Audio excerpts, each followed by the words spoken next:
яг анзаа хэрвээ хүн сүнсний зорилго гэж үнэхээр байдаг бол миний зорилго крафтинг юм байна.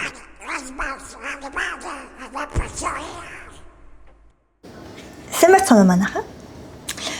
Өнөөдрийн маань шинэхэн дугаар эхэлж байна. За тэгээд 7 сард 2 удаа влог хийх амлалт өөртөө өгсөн учраас өнөөдөр ерөнхийдөө влогоо хийхгүй бол энэ сарын 20-нд эхлэнэ гэж бодод. Тэгээд би өнөөдрийнхөө влогийг эхлүүлж байна.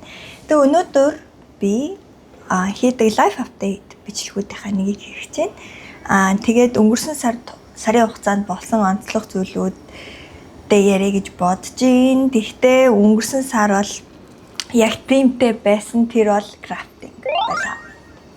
Тэгээ энэ жилээс ерөнхийдөө юмсан ойж сурыг гэдэг зорилго тавьснаас хойш маш олон зүйл ойлоо. Одоо жишээлбэл миний хамгийн анхны project camera case. Тэгээд энэ маань жоохон дали болохоор зэрэг одоо ингээд түлхүүрний case болсон байна. Хүрх энийг ингээд тогтоогоод ингээд дотор нэгээд яваад иж болоод л шүү дээ. Энийг бол би зүүндээ авч явж байгаа. Тэрний дараа яг юмнуудаа амарсан хэмжиж байгаад бүр яг юун ч дали биш ийм кейс бас хийсэн. Миний хамгийн анхны керматай кейс. Амархан керматай. Миний батарейг нь хийдэг. Тэгээд тэрний дараа ийм дэвтэрний кейс. Oh my god. Энэ бүр надад бүр амар таалагдчихж байгаа. Хийс юмнуудын бас хамгийн. Тэгээд компьютер кейс. Компьютерийн кейс гэх мэтчлэн маш олон зүйлүүд ирсэн. Тэгээ эхний сар ерөнхийдөө яг энэ фабрикаараа 5-6 юм хийж сураад тэгээ ийм скранчи бол би бүр яг үлсэн материалаараа нэлээ хийгээд тэгээ найзуудаа тарааж өгч жагаад тэгээ ерөнхийдөө бараг дуусч байгаа. Тэгээд энэ сараас болохоор зэрэг 2 сар эхэлснээс хойш би ийм кошлог хийж сураад энэ дээр болохоор зэрэг би нөгөө үснийхээ хэрэгэлдэг юмнуудаа хийж байгаа. So cute. Зөв тань доторхыг харуулъя. Доторх нь бас өөр өнгөтэй. Ийм хөөрхөн кошлог. Тэгээ энэс хойш ерөнхийдөө би ингээд дотортой юм ерөнхийдөө ингээд аюул сайн хийж сураад яаж хийдгийг ойлгоо. Тэгээд ийм бариултайг хийж бас үзсэн, ийм хэлбэртэй хийж үзээд тэгээ одоогийн байдлаар хамгийн сүүлийн хийсэн зүйл маань миний энэ цүнх байна. Тэгээ нэг амар ихээр навцсан хүнжлийн даав шиг том даав авцсан нэг юм хамаг юм дотор талын ингэж хийгээл.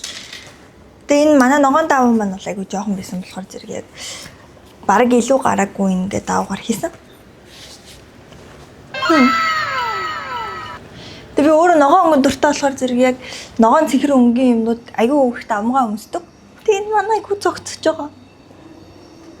Тэгээ үүн дээр нэмээд би бүр яг энэ крафтинг юмнуудаа хийж захтаа бүр яг анзаа хэрвээ хүн сүнсний зорилго гэж үнэхээр байдаг бол миний зорилго крафтинг юм байна. Тэгээ би бас ингээд ийм бугууч хийж үзлээ. Ингээд ийм товчоор. Тэгээ энэ болохоор зэрэг ийм wire байд юм. Бас зүйлт хийсэн. Энэ маань жоохон fail. I don't like it that much because таалагдаагүй. Энийг бас төмрөөр хийсэн. Энэ болохоор зэрэг silver plate. Тэгээд би нөгөө энэ жил юу асан штэ. Би энэ жил энэ зүйлд авахгүй гэдэг зорилго тавьсан чи ёо. Тэр маань намайг амар зовоож байгаа би бүр ийм зүйлд бүр амар дуртайгаа ойлгоод би бүр авмаар санагдаад тэгээ авч болохгүй гэдэг өөртөө зорилго тавьсан юм чи авч болохгүй штэ. Тэгс чи хийгээд ирсэн байхгүй. Гэтэ эцээ тудалдаж авч ирснээр хийгээ сурж яах юм бол надад бас чадвар нэмэгдэж байна гэдэг чинь. Бодгол хэрэгтэй. Бас би одоо удахгүйгээс интерншипээ хийж эхлэх болохоор портфолиогоо бэлдсэн. Хэрвээ та нар миний портфолийг хармаар байвал линкийн доор оруулчих хараарай. Тэгээд портфолиогоо явуулаад хэдэн газар руу явуулаад тэгээд форм бүглөөд явуулсан. Гэтэ би одоо л хариугаа арай аваагүй байгаа. Гэтэ that's okay. Угаасаа болох ёстой юм болно. Тэгээд ерөнхийдөө шинэ хоббинууд дээр нэмээд жоохон дрифтинг хоббитой болсон. Тэгээд дрифтинг хобби маань сүүлдээ бүр бараг сайд хасл болоод. Тэгээ би ингээд жоохон зураг худалдаж авдаг хоббитой болоод энэ харагдаж байна. Зураг худалдаж авдаг хоббитой болоод тэрийгээ тэгээ эргүүлж маркетплейс дээр Facebook маркетплейс дээр зараад. Тэгээ нэг ихний зураг бол би бол яг өөртөө зориулж авсан байхгүй юу. Тэгсэн чинь нэлээд том хэмжээтэй хит байлаа. 60 50 60 хэмжээтэй ч үлээ. За нэлээд том хэмжээтэй. Тэгсэн чинь нөө фреймийн шил мод байсан болохоор манад бүр юун дээр ч тогтохгүй. Тэгээд юм дээр тавих гэхээр ч амар том болохоор зэрэг ингээ юун дээрч болохгүй байгаа байхгүй. Тэгээ тэрийг ингээд зараад тэрний дараа дахиад зураг аваа. За тэгээд маркетплейс дээр зарагдвал зарагдана гэж бодсон чинь би нийт $15 лөө авсан юм аа. $100 зараад. Тэмэр сайт хаслээсэн шүү дээ. Тэгээ одоо бол энэ зураг маань үлдсэн байгаа. Энэ зураг одоохондоо жоохон зарах сонирхолгүй юм гэртээ байж байгаа. Яагаад гэвэл энэ зураг 1919 оны зураг болохоор бараг 100 жил болсон болохоор би жоохон зармааргүй.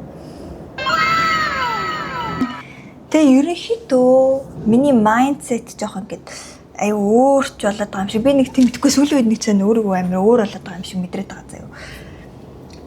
Нэг ерөнхийдөө ингээд крафтинг юм хийгээд байгаа болохоор зэрэг би крафтинг хийдэг юмд амар дуртай болохоор зэрэг надад юм аз жаргалтай мэдрэмж нэгт төрж байгаа. Хоёрт нэг тийм өөртөө итгэх мэдрэмж яг төрж байгаа л да. Гэхдээ угаасаа юм сайн хийж сурахын одоо яг зорилго нь нэг юм сайн хийх юм бол ерөөдөө жоохон ингээд өөртөө итгэлтэй болтой шүү дээ хүн. Би яг тэгэж бодож угаасаа ингээд юм сурах гэж бодож сурч байгаа. Гэхдээ би энийг бол яг хангалттай тийм сайн болсон гэж хэлэхгүй. Гэхдээ нэг тийм өөртөө итгэл бол сүүлийн үед амар өндөр байгаа. Тэгээ тэр маань эргүүлээд одоо ажил дээр ч юм уу эсвэл найз нөхдийн харилцаанд айгүй нөлөөлж байгаа юм шиг санагдаж байгаа. Яа гэх юм бол би ингээд өөртөө итгэлтэй болохоор өмнө нь ингээд хүмүүстэй ингээд hospitality юм салбар ч нөө заавал хүмүүстэй яриулах гэдэг. Тэгээ дээрэс нь Австралийн соёл нь өөрөө small talk ярих айгүй дуртай. Тэгээ би ингээд нэг л тийм ингээд жирэхэл ярмааргүй санагдаад яа би ярих стан бол гэж боддог байсан бохгүй. Тэгсэн чи сүүл үед яа болохгүй. Очоо ярьчих яа болтгүй. Гэж бодоод амар гээд өөртөө итгэлтэй яриад ирсэн чинь би ерөөсөө ажил дээр нэг ч алдаа гаргах болсон. Ордер авахтаа захиалга авахтаа жоохон алдаа гаргаад идэг байсан чинь яа би чадахгүй юм. Би чадна шүү дээ яа болохгүй. Гэж бодоод ирсэн чинь чадаад ирсэн. Гэж бодоод ирсэн чинь somehow байгуу найзлаг болж ирсэн. Гинт анзаарсан чинь би нэлээд хөрхөн олон найзтай болоод ингээд өдөр тутамдаа уулздаг болсон байгаа байхгүй юу? Which is good. Тэгээ ерөнхийдөө энэ яагаад болохгүй юм бэ? Яагаад чадахгүй юм бэ гэдэг бодол ерөнхийдөө надад бол миний бодлоор нэлээд сайнаар нөлөөлж байгаа. Тэгээ тэр бодол маань нэлээд өндөр миний одоо энергийн давтамж өөрчлөгдөж байгаа болохоор ч тэр юм уу нэлээд их бодогдоод тэгээд портфолиогоо хийж байгахдаа ч гэсэн гадруудын юмнуудаа явуулж байгахдаа ч гэсэн яагаад би болохгүй юм би чадна штэ би яагаад ингэж өөрийгөө ингээд интернээр орч чадахгүй байхдаа гэдэг бодолтой би хийгээд байсан бохгүй өмнө нь. Тэг яа болохгүй болно штэ. Яа чадахгүй юм гэдэг бодол маань ерөөхдөө айгүй давмгаалж байгаа which is good. Тэг ерөөхдөө сүүлийн үед ийм апдейттэй байна. Тэг ерөөхдөө яа. Тэг энэ бичлэгээ my short and simple гэж бодсон болохоор энэ дугаар маань ингээд өндөрлж байна. Бэлтэй.